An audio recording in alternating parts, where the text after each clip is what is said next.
Hey everybody, it's 123 Mr. B. We are doing our breaking math system. We're going to do some practice with subtotals. Okay, so here we have this big string of numbers here. This is all about developing our mental math strategies, right? Now I know that if I had to do this all, I would have lots of room for error because of all these things I've got to add up. And I don't want to have errors, so what I'm going to do is just simply break this thing down to something smaller. I know that this could be 300 plus 1. I could break this down to 300 plus 2. I could break this down to 300 minus 3, break this down to 300 plus 7, break this down to 100 plus 1. This one is really close to 100. 100 take away 4. This one is really close to 300. 300 take away 7. And this here is 700 minus 1. And this here is like 1,000 plus 2. Okay, so now all I have to worry about, my stuff is really not lined up well, I apologize. All I have to worry about here is these little numbers here. 3, 6, 9, 12, 13, 14, 15, 16, 17, 18, 17 plus 7 is 24, plus 10 is 34. So that is 34. That's the only space I need to do long crazy addition. These zeros just come down and just give us zeros. And all I have to do now is just kind of put these things together and see what it's going to equal. Now I'll just go and match things up as I see them. So 1 and 2, I could say together that's a positive 3. I could also have just looked at this and said, hey look, 1 and 2 is a positive 3. If I combine that with a negative 3, all of this stuff here amounts to 0. So I don't have to think about these anymore.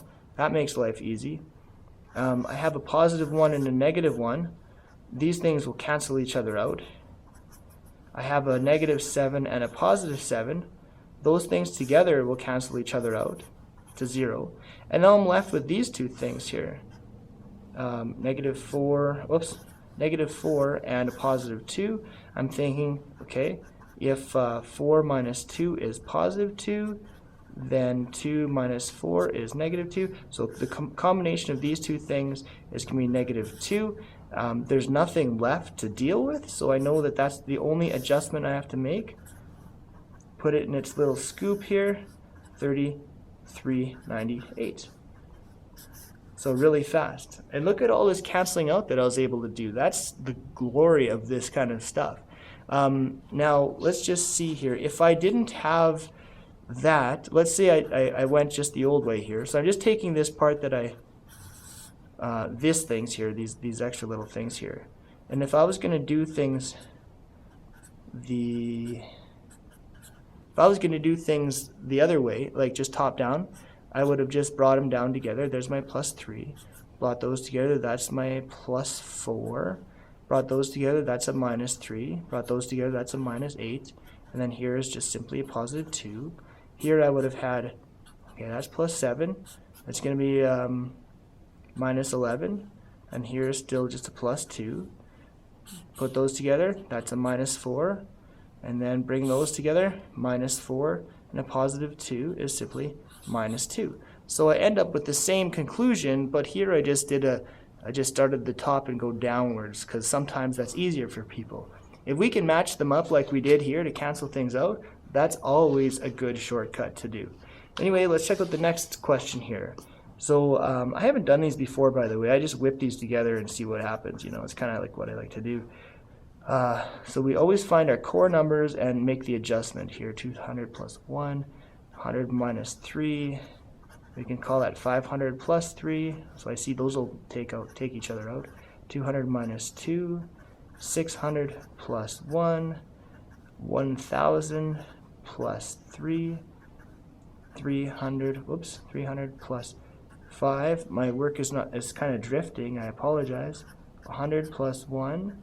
And this is 500 minus 8. Okay, let's deal with this first here. So we only have to care about this part. 2, 3, 8, 9, 10, 16, 26, 29, 30, 35, 3,500. And then let's deal with these little bits and pieces on the end here. Maybe I'll start with the other way here. So if I put those together, I'm at minus 2. If I put those together, I'm at positive 1. If I put those together, I'm at positive 4. If I put those together, I'm at positive 6. And then here's just a negative 8. So coming back here, How about I do this here. If I put these things together, I'm at a -2. If I put those things together, I'm a +5.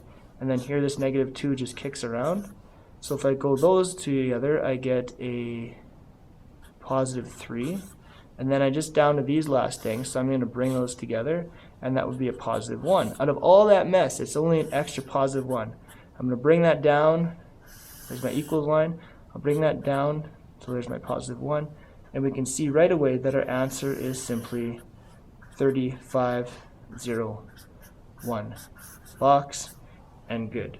So we were able to take these ugly numbers where there would have been tons of room for mistake, chisel off all the end pieces, and just deal with one column of things where all we had to do was count up to 35. I know y'all can do that. And then all we did was work out the adjustments here and just chisel those down as we may. Okay, and that's how we can do subtotaling. Now again, it looks like a lot of work, but the more we get practice with this, the faster we become at our mental mathematics, and that is what will save you time, and that's what I'm all about, saving you time. All right, let's check out the next vid.